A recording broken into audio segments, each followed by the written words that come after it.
यही नाम है सहारा, यही नाम है अधारा। सतनाम श्री वाहेगुरु, सतनाम श्री वाहेगुरु, सतनाम श्री वाहेगुरु, सतनाम श्री वाहेगुरु। मुख जान देने जिस काम्या पुत्र, अब तू अपनी आंखें मूंद कर बाबा जी के दरबार में पूरे दिल से अपनी अरदास कर। तू जो मांगेगी मिलेगा। जो भी मांगूंगी। जो भी मांगना है। ये चाहती है ना तेरा भाई शब ठीक हो जाए, माही सही सलामत वापस आ जाए और अपनी काम्या को चंगा देखकर बहुत खुश हो जाए, है ना?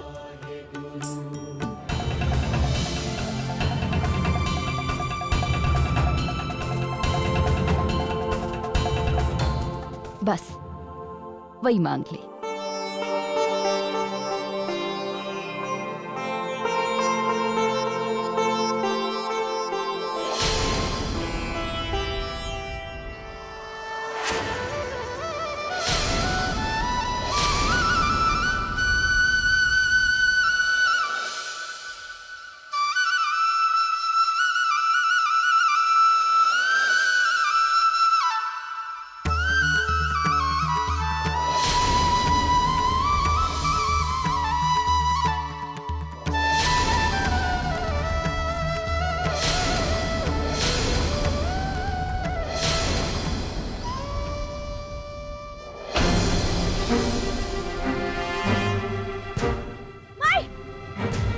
काम्या पुत्र,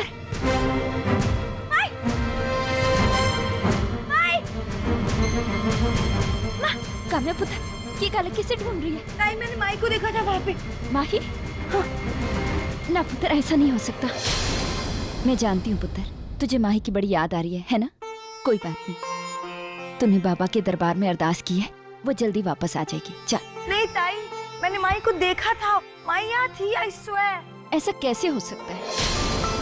अच्छा एक गल दस, जो माही यहाँ आसपास होती तो तुझे मुझे देखकर अपने आप को रोक पाती? झट से आकर अपनी काम्या के गले न लग जाती वो? चल पुत्र, प्रसाद नहीं खाना है ना? अच्छा अच्छा, जल्दी जल्दी कर।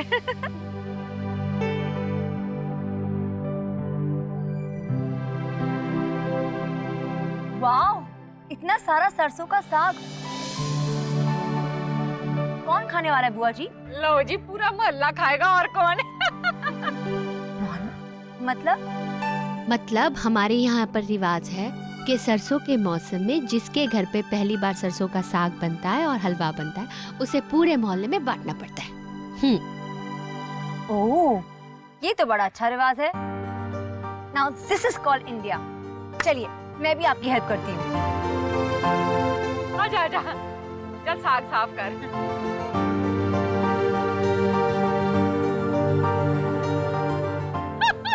लो जी, कमाल है। देखा मेरा स्टाइल? हाँ जी, मान गए आपके स्टाइल विटाइल को। पता है, मेरे मायके में ना हर इतवार को सरसों का साग बनता था, सरसों के मौसम में। अच्छा। और शनिचर की रात को ही हम सारी बहनें, मम्मी जी, डैडी जी, सब लोग बगीचे में सरसों को साफ करने के लिए बैठ जाते थे। मम्मी जी ना हमें भुनी हुई मूंगफलियां खिलाती थी और डैडी जी ना ढेर सारी कहानियां सुनाते थे। इतनी सुनाते थे कि हम लोग हंस पड़ते थे। इतने हंसते थे कि वो भी क्या दिन थे। पता है, हम सब बहनें कहा करती थी कि जिंदगी हमेशा ऐसी ही रहेगी, लेकिन डैडी जी कहते थे नहीं, तुम सब बहनों को एक दिन पराये घर में चले जाना है। फिर इन सरसों को कौन साफ करेगा? माँ ही तो लड़ पड़ती थी डैडी जी के साथ, बोलती थी मैं कहीं नहीं जाऊंगी। लेकिन न जाने माँ ही मुझे छोड़ के कहाँ चली गई है। ना सोनी, ऐसा नहीं करते। सोनी भाभी, फिर शुरू हो गई अपना रोना धोना लेके। ओए सोनी, तुझे मैंने कितनी बार कहा है कि बार बार रोने से घर में मनुष्यत फैलती है। ओए कौन सा बड़ा पहाड़ टूट पड़ा है तुझ पे? और कौन सा नया भूचाल आ गया सोनी है? अच्छा खाती है, अच्छा पीती है, बड़े घर की बहू बनी बैठी है। अब किस बात का रोना? क्या चाहिए तुझे? ओए इस चेरी पुत्र को देख, कितनी खुश मिजाज है। ओए इसकी हंसी की आवाज सुनकर तो मैं बाहर आई और तू मिल गई मुझे रोते हुए। ओए हंसने मुस्कुराने में तेरा मुंह दुखता है क्या? नहीं मम्मी जी, आप गलत समझ रही है। सोनी दीदी भी हमारे साथ हंसी रही थी। वो तो बातों बातों में उन्हें अपनी मायके की याद आ गई। और हाँ भरजाई जी, पहले बेचारी ने अपना मायका खोया और अब माँ ही भी। ओए इसका मायका कौन सा कल बर्बाद हुआ है? महीनों हो गए इसके मायके को बर्बाद हुए।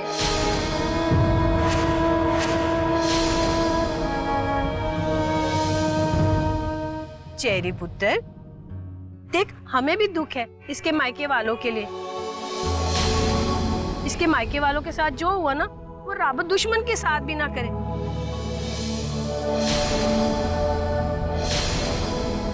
पर पुत्र, इसका मतलब ये तो नहीं है ना कि हमेशा उन्हें रो रो के याद करें।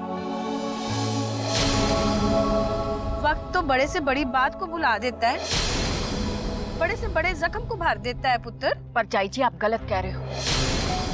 आप महीनों की बात करते हो। मैं तो कहती हूँ, अगर कोई किसी को सच्चे दिल से प्यार करता है तो उसे भूलने के लिए महीने क्या, पूरी जिंदगी भी काफी नहीं पड़ती।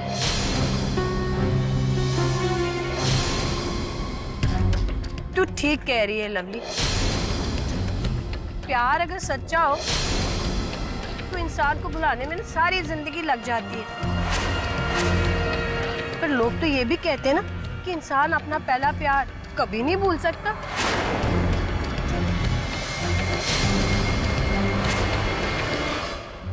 सोनी, तुमने मेरी वो येलो कलर की फाइल देखी है? बहुत इंपॉर्टेंट है।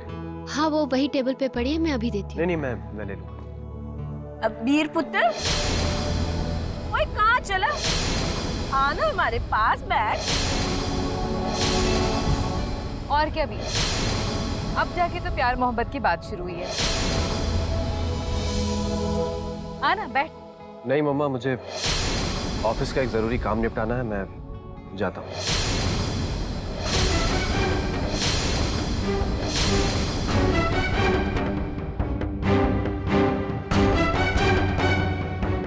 ले, हाथ रोक के बैठ गई। ओए तो छेती छेती साग साफ नहीं करेगी तो शाम हो जाएगी, तो पकेगा कब?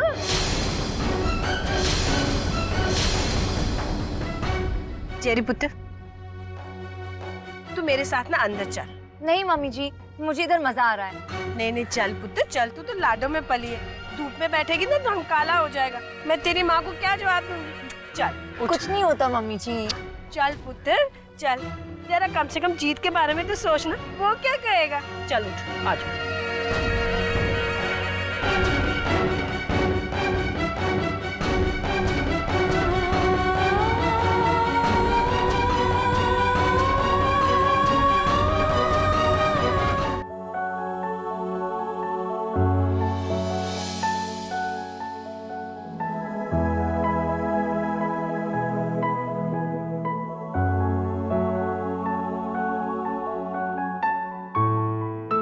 आप तो कह रहे थे कि आपको ऑफिस का बहुत सारा काम है और आप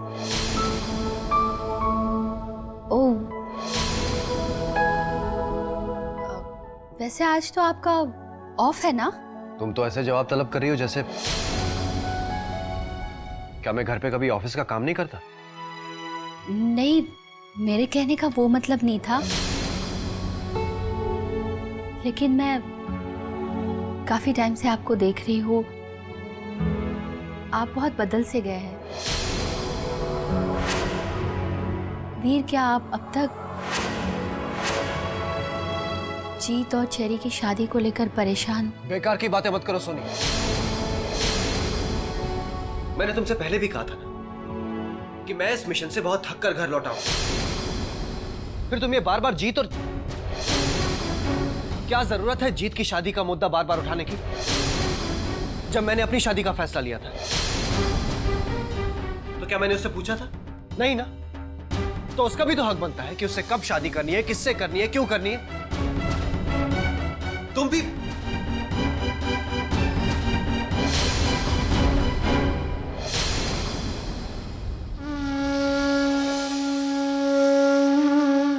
I'm sorry.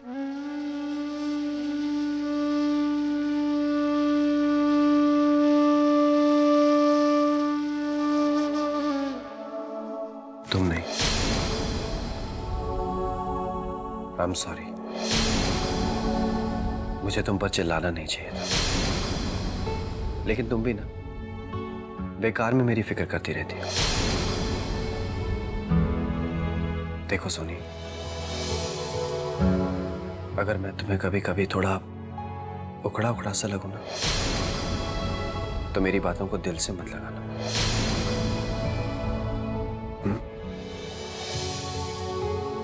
भाई, अब पुलिस वाले से शादी की है तो ये सब तो बर्दाश्त करना पड़ेगा। सोनी, मैं तुम्हें डिपार्टमेंट की प्रॉब्लम्स तो नहीं बता सकता ना।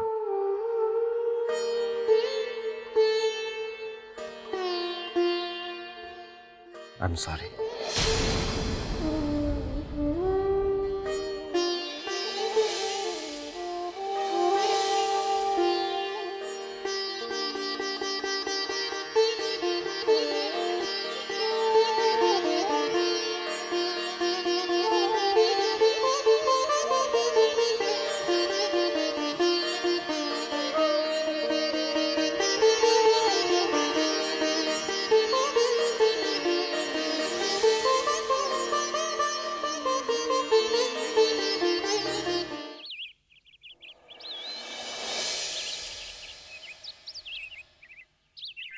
रघु, बन गया साग?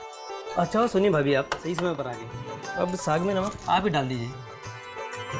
अब मुझसे हमेशा ज़्यादा ही डल जाता है। हाँ, मैं डाल देती हूँ, तुम बिल्कुल चिंता मत करो। इस घर में तो फिक्र आप ही करती हैं सबकी। मैं जाकर आता हूँ। हाँ, तुम बाहर का काम संभालो।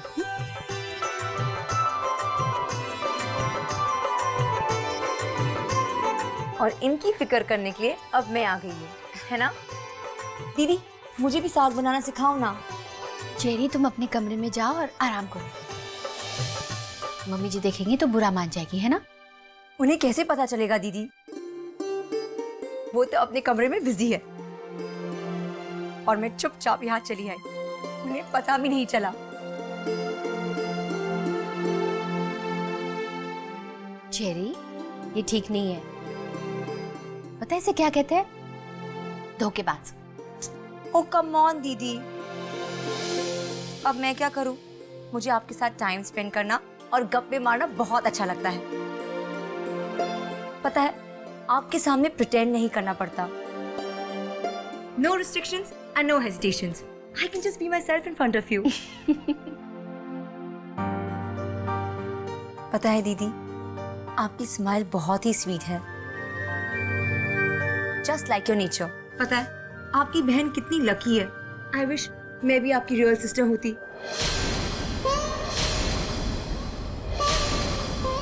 दीदी, I am really really very sorry. वो बहन की बात करके मैंने आपको फिर से, आई एम रियली सॉरी। नहीं चेरी, तुमने जानबूझ के थोड़ी ना किया, लेकिन पता नहीं, माही के लिए मुझे बहुत फिक्र होती है। जाने कहाँ चली गई है वो। जब से वो गई है शब जीजू की हालत भी बिल्कुल ठीक नहीं है। जानती हो चेरी, उन दोनों में बहुत प्यार था। जाने अचानक क्या हो गया। कल ताई जी कह रही थी कि शब जीजू की हालत अब तक ठीक नहीं हुई है। दीदी, आप एक बार शब से मिल क्यों नहीं आती? मैं चाहती तो हूँ कि मैं उससे मिल आऊं, लेकिन क्या दीदी, आपको जाना चाहिए। और वैसे भी आपको कौन मना करेगा? हाँ, ऐसी कोई बात नहीं है। मैं आज ही शब जीजू से मिल लेती हूँ। और क्या।